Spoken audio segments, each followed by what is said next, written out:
Hi, welcome back. Now that we know what OSINT is, we need to digest another important dilemma. Should we just use our primary device such as a laptop for such investigations? Depending on the nature of our industry and what we are aiming to accomplish, there will be a few options. One might think that if you are an employer or a landlord performing a background check, there might be no need to use lots of security measures, as these tools are rather straightforward and should not put you at much risk. However, ask yourself a question: what would happen if your device was compromised? Would this have any effect on your organization's business continuity? Depending on where your company is located, you have to be careful not to breach any data privacy regulations such as GDPR if you're dealing with clients within Europe, or CCPA if you're dealing with clients within California. If you're uncertain of legislations that apply in your area, feel free to look it up before moving to the next section. But what if you are just an ethical hacker performing an investigation on your target? As a rule of thumb, first off, you probably wouldn't want your target to know that they are being investigated. And then, depending on who you are dealing with, you probably wouldn't want to get your device compromised opening malicious sites either. One of the security measures we can use is a virtual machine or VM. Think of a virtual machine as a computer within a computer. Thanks to virtualization software such as VirtualBox and VMware, we can download other operating systems than the one our host is running and run it on our device without altering the main operating system. Many industries do it for various purposes, however for us it will act like a sandbox which will just revert to the original state after each investigation. This means even if during our investigation the virtual machine gets infected, our main operating system and the data stored there will remain safe. To not overcomplicate it, the virtualization software will partially borrow the resources from our main operating system and then let additional operating systems such as Linux or whatever we download access them. So when it comes to choosing a virtual machine, we have a few different options. You might have heard of Buscador VM, which was designed by Michael Bazel and Davis Westcott. It used to be the go for OSINT VM as it was tailored with OSINT investigators in mind. However, it is not recommended to use it anymore as its development ended a few years ago and for this reason is getting outdated. Some OSINT professionals create their own VMs based on Ubuntu and then tailor it according to their needs. However, we are aware it requires more or less technical knowledge, so we'll stay away from it. That leaves us with two solid options. The first one is CSI Linux. It is a Linux distribution designed for forensics analysis and investigations, and it has almost all the tools we'll be using throughout the course. Then the last option is Kali Linux. I only recommend it if you have used it before and feel comfortable doing command line tasks in the terminal. It has some tools we'll be using, but if you have used it before, downloading the missing ones should not be a problem. In the next lectures we'll learn how to get CSI Linux to run and then we'll explore a few additional security measures. For now that's it. Thank you and I will see you in the next one. Welcome back. Now that we have grasped a bit of theory, let's get to the technical part. In the previous lecture we established that if you are a bit more advanced and have experience with Kali Linux, you are free to go with it as it won't differ as much. But in a case you are new to virtual machines and Unix-like operating systems, you are advised to go with CSI Linux. However, as we know, to run a virtual machine, first we need a virtualization software. We have previously established that our choice is VirtualBox. To get it, we'll navigate to virtualbox.org and click on the big blue button. And now we have a few different options. Pretty much you want to pick the one that corresponds to your host operating system. Since this machine runs on Windows, I'll go with the Windows host option. However, if yours runs on Linux or Solaris, then you just pick the right option. If you have an older macOS device which is Intel based, you go with this option. But if you have a MacBook with an M1, M2 or M3 chip, then there will be another video by Alexa on how to approach it, since the technology there differs a little bit from the classic Intel-based MacBooks. Alright, so I'll click on Windows Host, and a window should pop up where I want to save it. However, I will cancel it since it's already on my system, but for you, put it anywhere where you wish, and then the next step will be to go through the installation process. So let's minimize this for a second, and pretty much you'll want to double click on your installer icon. Don't worry, I won't do it for now, but I'll walk you through and you should see screenshots of how it should look like. So if it asks you for a permission, just simply click on yes. Then the setup wizard should pop up. You will click on next. Then in the custom setup, you want to ideally leave it the way it is, and then click on next once again. In the next step, you will be warned that the installation process might temporarily disconnect you from the network. However, it's almost never the case, so just proceed further. Then you might get a notification that you are missing Python core and Windows 32 API dependencies. So you will just hit yes to proceed to the next step. Now we are informed that we are ready to start the installation, so we'll just click on install. The process should take up to a few minutes, so feel free to pause the video, and once it's done, you will see the option to start the app, or you can just open it manually. It doesn't really matter. Now the next step is to download the virtual machine image. For that, we'll head to the browser and navigate to csilinux.com. Here we'll click on the blue download button. Let's give it a second. Then we'll scroll down to the download section and we want to go with the virtual appliance for VirtualBox. However, in case they have rearranged the website, you'll want to find this particular one. Then we'll click on direct download. You should be once again asked where you want to save the file. You can put it in the downloads, on the desktop or anywhere else. Pretty much the same as with VirtualBox installer. Now you want to keep in mind that you will need at least 40 GB of free space on your hard drive. And it will take a few minutes, so feel free to pause the video once again. I have already downloaded it on my system, so I'll just cancel it and minimize it. And once you're ready to progress to the next step, feel free to start the video. Now, if you're done with the previous step, it's time to extract it. For that you can use WinRAR, you can use 7-zip, or you can do it natively with Windows. However, I will open it with WinRAR. I will just close this notification and I will put it on the desktop. So I will be back once it's finished. Then, once it's finished, we open the new directory. The final step is very simple. You just click on the file that ends with .vbox extension. Or if you don't have the extensions enabled, you double click on the file with VirtualBox in the name. So it will be the first one for me, which is 9 KB. So I'll double click on it, give it a second. After a second or two, it opens VirtualBox and you should see CSI Linux followed by the version name. And for you, it should be the only virtual machine on the system. However, since I already had a few, then CSI Linux is my fourth one. Now there's a few more maintenance things we need to perform. Alright, so what do? We want to select our new virtual machine and we want to click on settings. Then we want to navigate to the system section. The key thing here is the base memory. In other words, it is RAM we let the virtual machine borrow from our host machine. I have 32 GB of RAM in total, so 8 GB should be enough for CSI Linux. If you have 16 GB in total, then you can still try 8 GB, and if it's too much, you can lower it to about 6 GB. If you have less than, let's say, 8 GB in total, then try to give it 4 and see how it performs. If you have 4 GB of RAM, then it gets a little bit tricky. You can try assigning it 2 GB of RAM, but it might not perform too well.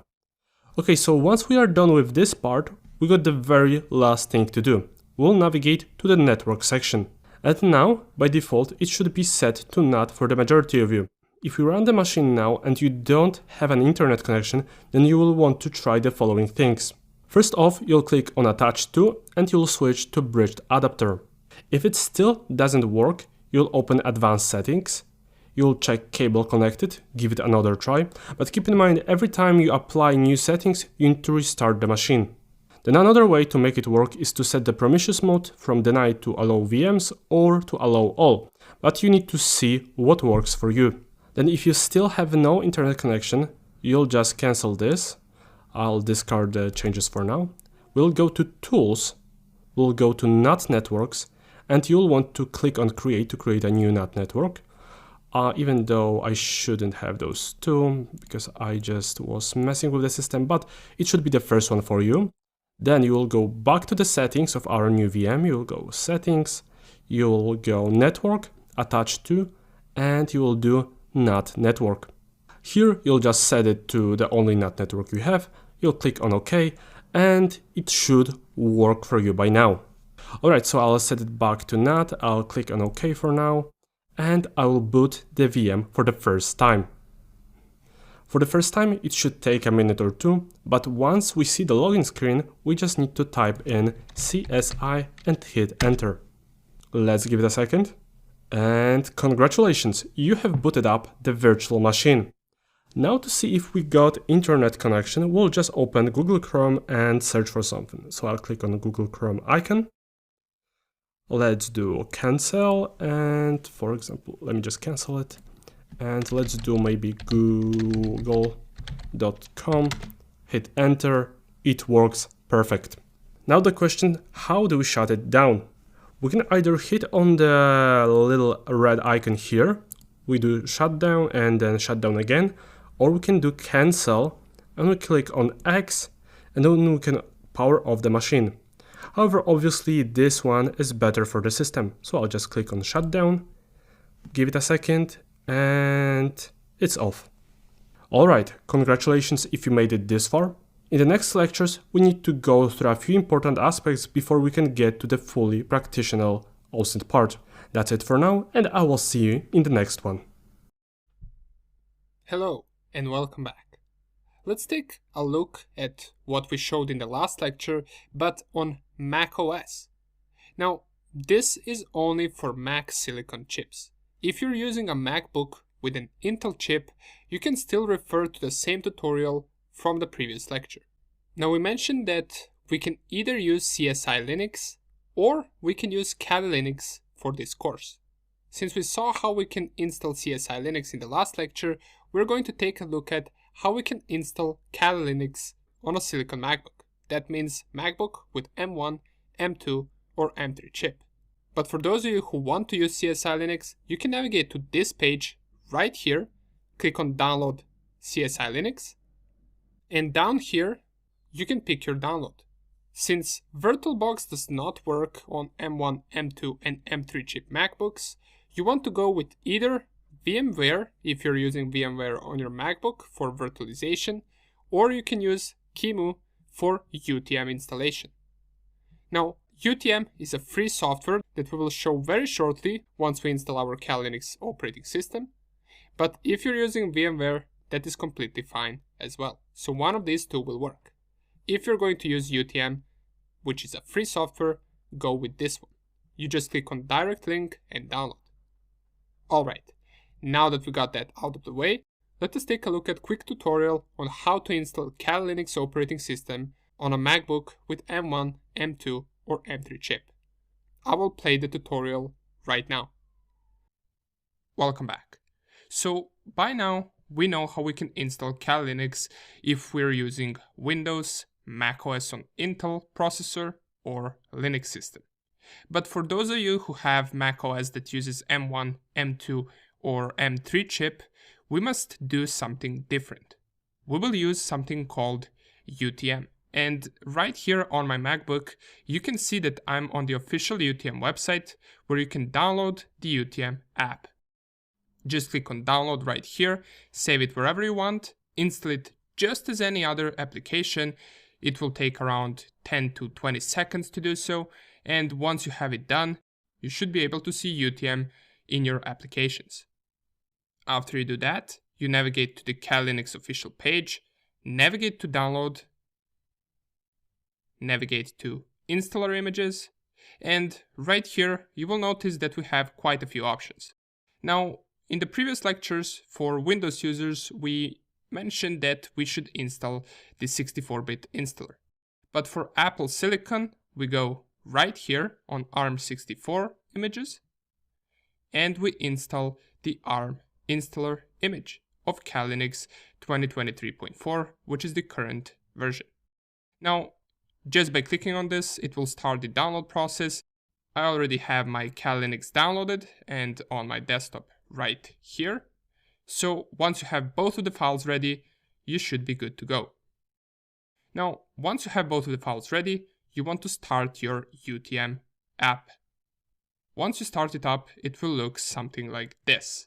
So it will be an empty window because we don't have any virtual machines so far, and all we want to do is to click on create a new virtual machine. Let's click on that. From here we want to select virtualize, click on this. And since Kali Linux is a Linux operating system, we want to select Linux. Here we will have several options as to how we want to boot our Kali Linux. We want to boot from the ISO image that we just downloaded right here. So all we need to do is click on browse and find where you have your ISO image saved. Once you find it, double click on it and it should select it right here. Once you do that, click on continue. And here is where we set up how much hardware we want to allocate to our virtual machine. Now, if you remember, this will only be used while the virtual machine is running. Once we close the virtual machine, all of this hardware that we select right here will be freed and allocated back to our host machine. So in here, I will just leave on 4 GB of RAM, and under the CPU cores, I will select 2. Now you can also leave it on 3 or 4 if you want, but 2 should be enough for it to work properly. I will personally leave this off because it is known to create some issues, so I will not check this option and I'll just click on continue. This is the storage hard disk size settings for our virtual machine. 30 GB is, I believe, minimum. I will just put here 40, which should be more than enough for our Kali Linux virtual machine. Click on continue. And this is the shared directory settings. Now, what does this mean? Well, it's just a shared folder which you can use to transfer files between the Kali Linux virtual machine and your host machine. You can set it up by clicking on browse and picking up your shared directory or shared folder. In my case, I will just click on continue. I do not need to set it up right now, but for you, if you want to have a shared folder where you can transfer the files, please create it and then select it right here. Let's go and continue. Here is the overall settings that we picked for our virtual machine. All we're left to do is give it a name. So let's name it Kali Linux. And let's click on save. And that's it. Our virtual machine is created. Now, all we're left to do is to install the Kali Linux operating system on this virtual machine. But before we do that, we have a few changes to make to this VM settings. To do so, we want to right-click on the VM, click on Edit, and under the display settings right here, we want to change the emulated display card from the current option to this one right here. So just find this specific option, select it, and click on Save. Now, let's try to run our virtual machine.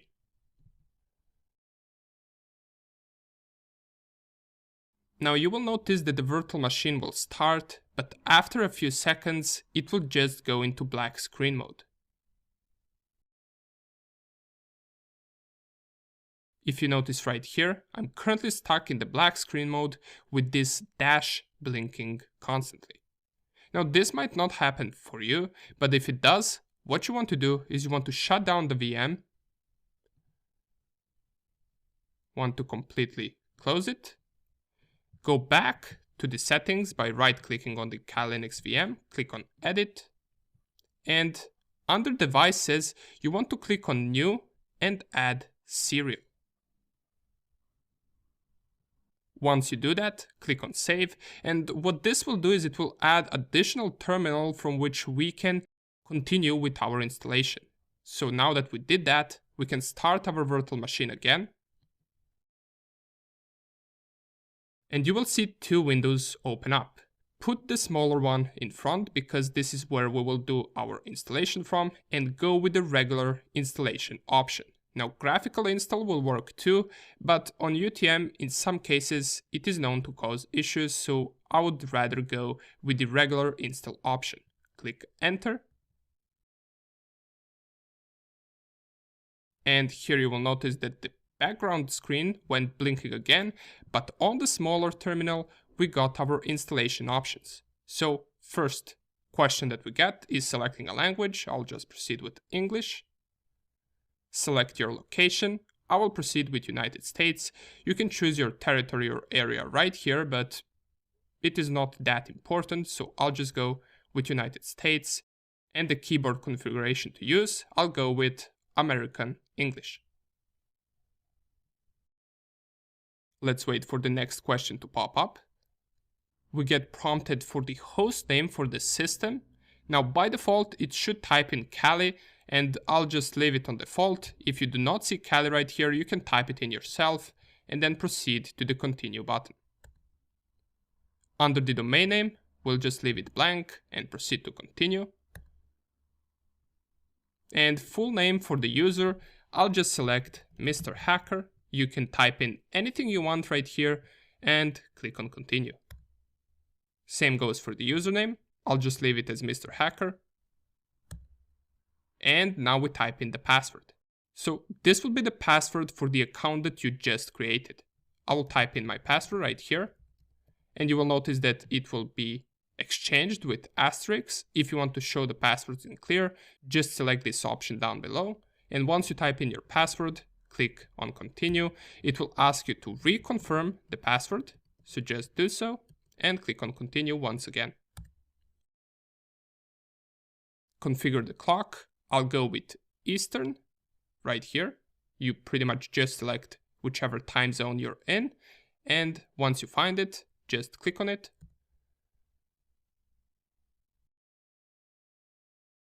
Under the partitioning disks, we want to select guided, use entire disk.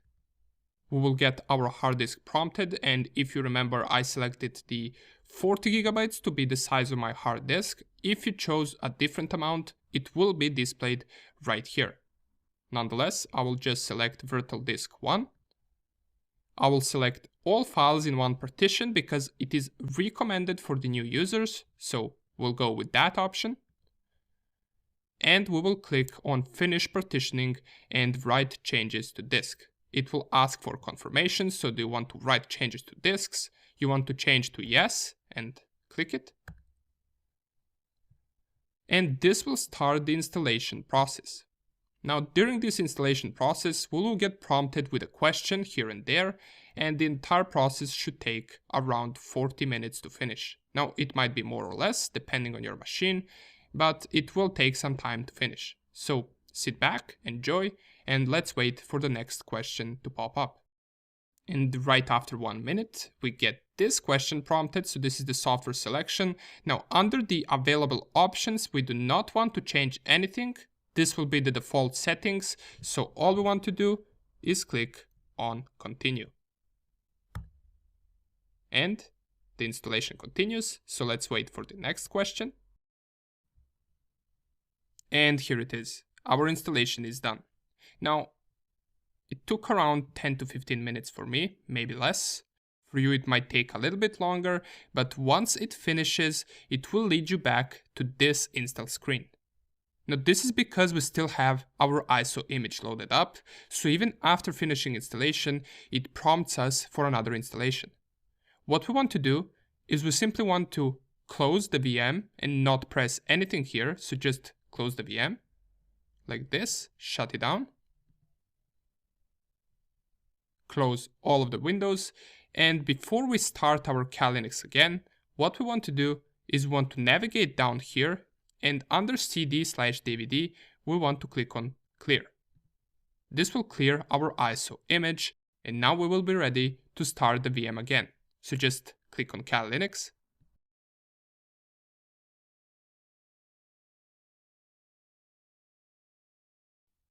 You can already see a different window gets prompted. Let's wait for it to start up.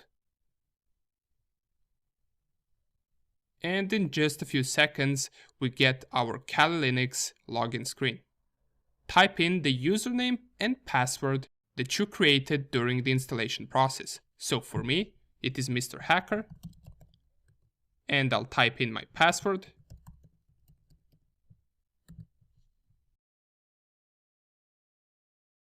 And here it is. This is our Kali Linux desktop. Pretty cool, right? it wasn't that hard to do. Now, we will dive deeper into the Kali Linux user interface and all the apps that it has later, but for now on, we're happy that we have it fully installed and working. Welcome back. In this lecture, I want to go over virtual private networks or VPNs. Most of you probably know what these are, but since you might be someone with a non-technical background, I'll quickly introduce you to them. So what is a VPN? Virtual private network is pretty much a service that encrypts your internet connection and hides your IP address.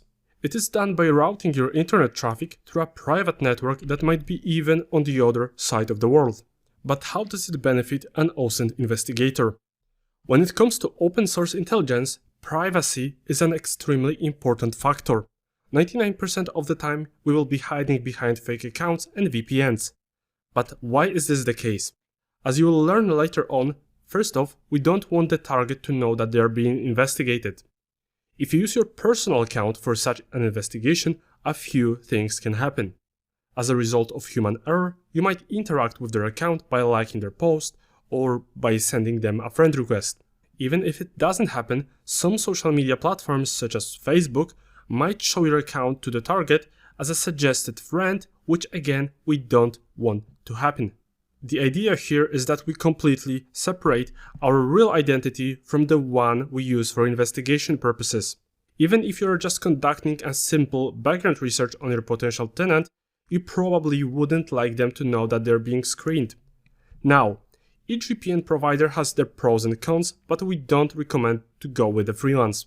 This is as these services often use your internet connection to route other people's traffic, and also they're much slower. So what provider should you choose? Is it NordVPN, ProtonVPN, ExpressVPN? In our company we use both NordVPN and ProtonVPN. The reason for that is that many social media platforms tend to punish IP addresses that they have marked as malicious activity in the past. Now, for everyday browsing it might not be much of a problem, but as you will later on learn, setting up new accounts using those recycled IP addresses might cause them to either require lots of verification on your part, or your account might get terminated or rate limited. However, NordVPN and ProtonVPN both offer dedicated IP addresses. This means you would get an IP address only accessible for you. This feature costs about $4 a month if you go with NordVPN, and costs a bit more if you go with ProtonVPN because it's only offered in their business plan. At the end of the day, it's up to you. However, we don't recommend going with the free ones. Alright, that's it for this lecture, but I want you to remember privacy is one of our top priorities when it comes to OSINT. Thank you, and I will see you in the next lecture where we set up our browser. Welcome back. The topic for this lecture is web browser. As you can imagine, about 90% of the investigation is done via the browser, so choosing the right one plays an important role. On top of that, there are constantly new options appearing on the market which can make the choice more difficult. If you're a Mac user, you are familiar with Safari. If you're a Windows user, the default one is Microsoft Edge. However, then we get the niche-specific options such as Brave, Opera, Firefox, Opera GX, Google Chrome, and so on and so on. Now, the option we usually lean towards is one that is highly customizable and not as privacy invading.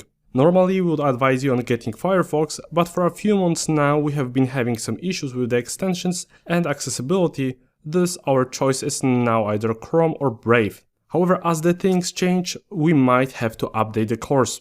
Most of you are probably familiar with Chrome, which is luckily already present on the virtual machine we downloaded. Now, if you open it, you can already see that it's got some pre-installed extensions. However, there are a few more that we want to download as they will come in handy later in the course. So, without further ado, the first one is called Search by Image. And don't worry, you can access all the links in the resources at the end of the section. However, if you want to search it manually, just type in Search by Image and then GitHub, and it should be the first option. We use this extension for reverse image purposes. Now, if we scroll down, we can see it's available for various browsers, so even if you go with something like Opera or Safari, you will be able to get it by following their instructions. However, since in this course I will be demonstrating the vast majority of tools and techniques in Google Chrome, I'll consequently go with the Chrome option. So I'll click on it. we should get redirected to the Chrome Web Store. And then it's as simple as clicking on Add to Chrome, add extension, and it's done. The next extension on the list is Instant Data Scraper, and you can find it under webrobots.io/instantdata/. Now to get it, we'll click on Get Instant Data from Chrome Web Store, or if you're using Edge, then you'll just click on this button. However, I'll click on this one. Then once again, Add to Chrome, add extension, and simple as that. And this one pretty much lets us scrape any tables that exist on a website we are browsing. For example, you will be looking through your target's Amazon shop list. With this extension, we can easily detect the table in the HTML code and then dump it into a CSV file, so then we can easily get back to it without the need to again interact with the website. The last browser extension we want to get for now is Video Download Helper. Now to get it, you'll navigate to downloadhelper.net and then you'll click on Install for Chrome. To get it, the process is very simple and the same as with the two previous ones. We'll click on Add to Chrome, then Add Extension, and let's give it a second, and it's done. Now, let's just close this website. Now I'll just pin them so we can easily access them. So it's this one, search by image and Video Download Helper. Now this extension lets us download videos from various websites such as Instagram, Facebook, Vimeo, X, Twitter, and so on and so on. And you can probably already imagine that it's very useful when we find some evidence or if the target is known for removing their posts or videos. Alright, that's it for the browser extensions. You can try to play with them, but we'll dive much deeper into them later in the course. Thank you for now, and I will see you in the next one. Welcome back. Let's talk about the information that we gather during our investigation. Now, it is obvious that some investigations will have confidential and private data that should only be available to individuals with permission. So how can we achieve this? Well, we can't really just keep a regular document file that can be accessed by anyone in an important investigation.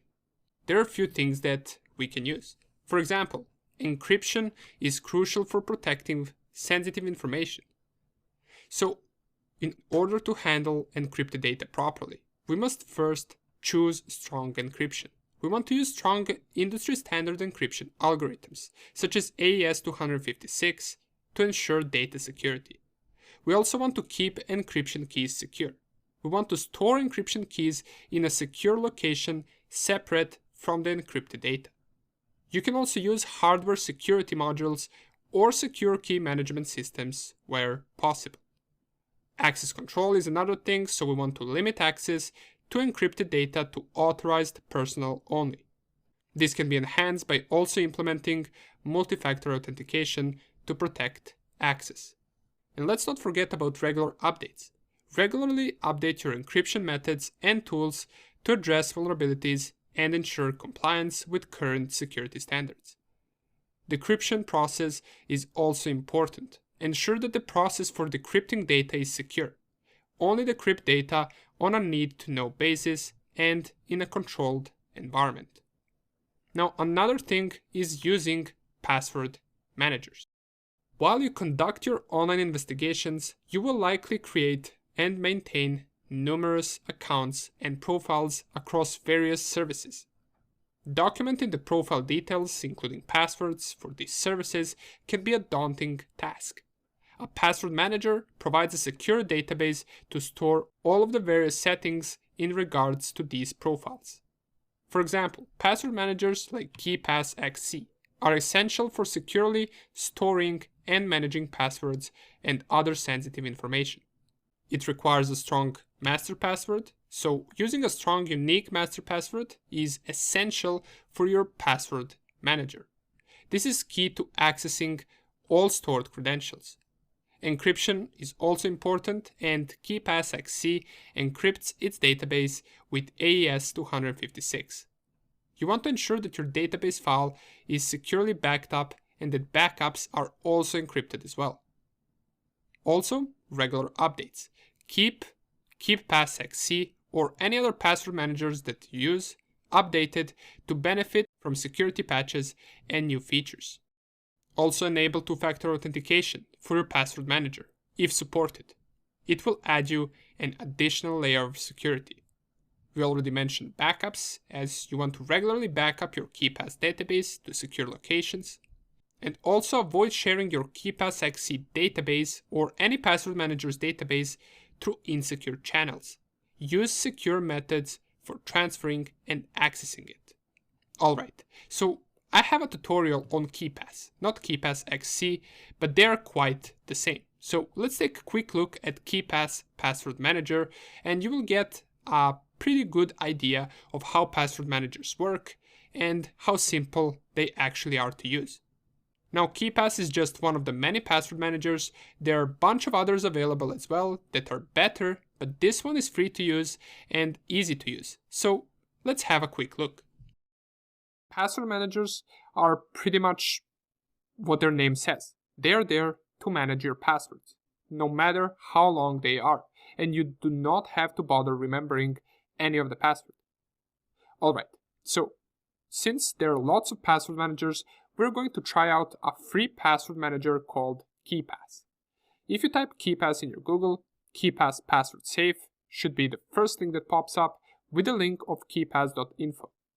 If you click on it, you can check the latest releases, preferably download the latest one, and once you download it, you should have this executable on your desktop. Once you install the KeePass manager, it takes around 1 minute to do so. You will have the icon on the desktop, which you can double click to run the KeePass manager. Alright, so once it opens up, here we can see that it's quite empty. There's nothing here. So in order to add an entry for a certain website that we want to have the strong password for, we first of all need to click File and then New, and this will create the new database. It says right here, your data will be stored in a KeePass database file, which is a regular file. After clicking OK, you will be prompted to specify the location where KeePass should save this file. It is important that you remember where the database file is stored. You should regularly create a backup of the database file, and in the brackets it says onto an independent data storage device. Alright, for you, if you're creating it to actually use it, pay attention to all the information being provided to you by KeePass. For me, this is just an example, so I will just click on OK and proceed further. I will save my database into my Documents folder, which is opened up by default, and I will click on Save. Now, here we encounter first new thing, something called master password or master key. Now, master password is an actual password that you will use to log into your KeePass in order to be able to retrieve all the other strong passwords for all the other websites. So this is the only thing that you should remember. Even if you have hundreds of websites with hundreds of different passwords that have 30 plus characters, this password is all you need. So make sure that once you write it down, you remember it, because if you lose it, you will not be able to access your database. So for the purposes of this tutorial, I'm going to make it something simple. 1, 2, 3, 4, 5, 6, 7, 8, 9. And then shift 1, 2, 3, 4, 5, 6, 7, 8, 9. Alright, so this is a rather simple password. You can see it right here. If I click on show export options, there are other options that I can choose for, but since this is just an example, I'll leave it like this. Down here you can see the estimated quality, so this is not really that strong, and if I click on OK, it will prompt me that the specified master password is weak, and am I sure that I want to use this password? I will click on yes. For you, you want to have it much stronger than that. And make sure to write it down somewhere because you do not want to forget it. Now, once we have this done, we're entering the database settings. So under the database name, we can type anything. I'll just type test. Under the security, you can change the encryption if you'd like, and you can select the options for key transformation. Now, these are the settings that you do not need to change, but just for your information, they exist. Under the compression, you can choose whether you want gzip compression or you don't want compression at all. And in the recycle bin, it says if this option is enabled, KeePass moves entries group to the recycle bin group instead of deleting them. Deleting an entry group from the recycle bin will permanently remove it. So you can either use a recycle bin or you can not use the recycle bin if you like. And under the advanced settings, you can limit the number of history items per entry, limit history size per entry, and you can recommend changing the master key for several amount of days. So for example, if I click on this, I can lower the amount of days that I want to rechange my master password. So for example, if I set 5 days, every 5 days I will have to change my master password. So if I set this, every 5 days I will need to change my master password. But I'm going to uncheck this for the purposes of this tutorial. Once you're done with the settings, you can click on OK. Now, here is a notification. It says a KeePass emergency sheet contains all important information that is required to open your database. It should be printed, filled out, and stored in a secure location. So, if you're a first-time user, you want or you can print the emergency sheet. But in this case, I'll just go on skip. And here it is. Our database has been created, and we do get some sample or example entries right here. These are not real entries. Now to create a new entry, you right-click on this blank spot and you click on Add Entry. It will open this small window where you can set several options. So one of them is title. Let's call it Twitter. So let's say that we're making an entry for a Twitter profile or Twitter account. Under the username, we can set it to test. Of course, this account does not really exist. We're just showing an example. So our Twitter username is test and our password is automatically given right here. And if you click on this, you will see the password that is set. Now, of course, you can make this stronger or weaker depending on your needs, but we're just going to leave it like this. Under the advanced options, there is nothing else that we want to change right here. We're just creating a simple entry. The only thing we want to add is the URL. So I'm going to type https twitter.com and click on OK. Once it finishes, you will see our new entry has been added right here. And here is where it becomes interesting. You do not need to know this password at all. All you need to do is go Twitter web page. Let's go twitter.com. Click on sign in. And once a login window opens up, first it asks for a username. We do not need to know username either. We can just right click here and copy username. Go back to the page and right click, paste. Here is the username. Click on next and it asks for phone number. Let's just go back and click on sign in. Just in case, let's just use a different username since we want password to be prompted. So test 123 doesn't matter. Let's go next. And this doesn't matter either. It asks for phone or email, but let's just pretend that it asked for password. And to copy the password without even knowing it, you right click and click on copy password. Go back to the web page and here we can click on paste. Here is the password that we copied without even knowing it. And we would click on next and this would log us in to the Twitter account. So password managers can be used just like that. You add entries for different websites. It will randomly give you a strong password which you can then copy whenever you open KeePass. But once again, it's important that you do not forget the master password because you will lose access to all of this. Alright, that would be about it for this lecture. Thank you for watching and I will see you in the next one. Alright, back to the presentation. Now some additional things that are important to consider when handling data in investigation are data storage and management. Store data in secure environments. Use encryption to protect sensitive data, both at rest and during transmission. Employ access controls to limit who can view or manipulate the data. You also want to implement a well-organized system with clear folder structures and naming conventions.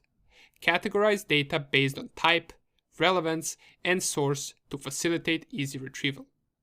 Regularly backup data to prevent loss due to hardware failure or other issues, and use redundant storage solutions such as cloud services or external drives to ensure data availability.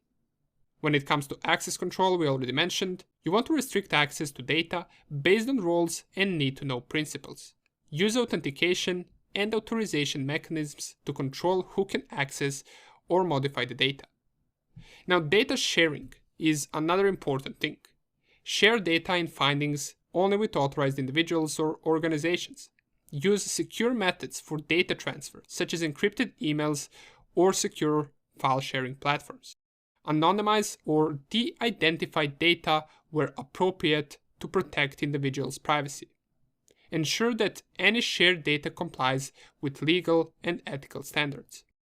And when it comes to transparency, provide transparency in your data handling processes by clearly outlining how data was collected, analyzed, and used in your findings.